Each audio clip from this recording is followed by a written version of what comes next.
SSC পরীক্ষা 2025-এর বিগত 5 বছরের মতো এই প্রথমবারের মতো সর্বোচ্চ ফেলের রেকর্ড করেছে কিন্তু এসএসসি ব্যাচ 2025, যেখানে গত বছরও পাশের পার্সেন্টেজ ছিল 89%, অর্থাৎ 90% ধরতে পারো। সেখানে এসএসসি ও সমমানের পরীক্ষার পার্সেন্টেজ এইবার মাত্র 68.45%, এবং জিপিও কিন্তু প্রচুর পরিমাণে কমেছে। সেক্ষেত্রে তোমরা ধরেই নিতে পারো যে বর্তমান শিক্ষা ব্যবস্থা কিন্তু আর আগের মতো নেই। তো এখন তোমাদেরকে পাশ করতে হলে পড়েই পাশ করতে হবে এবং ভালো কিছু করেই তোমাকে ভালো একটা ফলাফল আনতে হবে।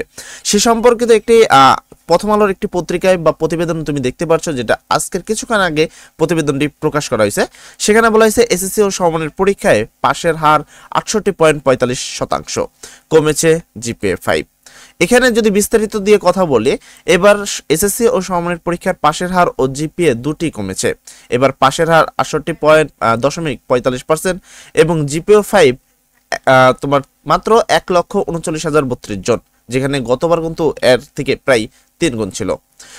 গত বছরে পাশের হার ছিল 83.3%। আমি বললাম, যেমনটা বললাম 83 আর জিপিএ 5 পেয়েছিল 82,129, যেখানে মাত্র এখানে তুমি দেখতে পাচ্ছ যে কত কম।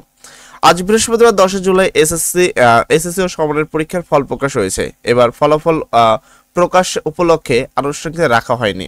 শিক্ষা বোর্ডগুলো আলাদা আলাদাভাবে ফল প্রকাশ করেছে। তো এবার আসলে এইচএসসি পরীক্ষা 2025-এর সর্বোচ্চ ফেল আসলে করেছে। এখন অনেক শিক্ষার্থীর মনে হতে পারে যে তাদের সাথে নাইনসাফি করা হয়েছে, এবং তারা চাইলে কিন্তু বোর্ড চ্যালেঞ্জও করতে পারে। বোর্ড চ্যালেঞ্জ করার সময়সীমা আজ 3টা থেকে 4টা থেকে শুরু হয়ে যাবে। অলরেডি হয়তো বা বোর্ড চ্যালেঞ্জ করার সময়সীমা শুরু হয়ে গেছে।